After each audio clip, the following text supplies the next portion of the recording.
Biz bir milçəyə belə can verə bilməmişkən bir insanı yargılamaq və onun haqqında nəyisə müzakirə eləmək, ona pis bir şey söyləmək bizim axı nə həddimizə. Dünənləri bir yaşlı xanım izləyicim, yəni gənc deyil, biraz yaşlı olan bir xanım məni bəyəndiyini söyləyir Instagramda. Ondan sonraki rəisdə bir cavan oğlanın mənə yazdığı söyüşdür.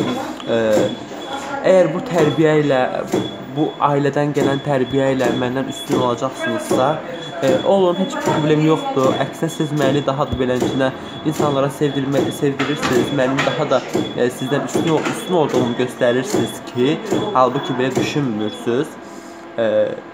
Məni səviyyəsiz deyib, mənə səviyyəsiz bir insan, nə bilim, özünü tanımayan, özünü hörmət eləməyən deyən oğlanlar ki var.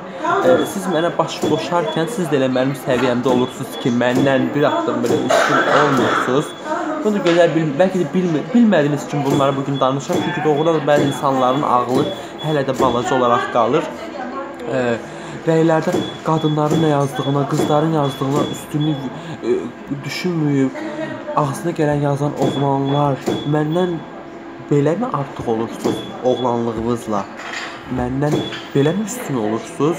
Olun, problem deyil. Sizlər mənim mütləq hər insanı bəyənən varsa bəyənməyən də olacaq. Bunun üçün o qədər gözəl başa düşürəm ki, vecimə ona görə deyilsiniz, ona görə də umurumda deyilsiniz. İnanın ki, siz mənim sizə əhəmiyyət vermirəm. Əksinə siz mənə hər zaman dediyim kimi stimul verirsiniz, yaşamaq stimul verirsiniz.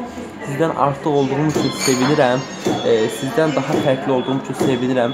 Mən heç bir zaman, yəni hər zaman dediyim kimi, etikadan kənar çıxmamışam. Etikadan kənar çıxıb pis rəylər deyib, özünüzü reklam eləyən, bəlkə də özünüzü söydürməyi xoşlayan insanlarsınız. Çünki bu tipdə insanlar var, qarşıma çıxır. Nə bilim, mənim sözüm bu qədərdir. Əkrəm hamınız.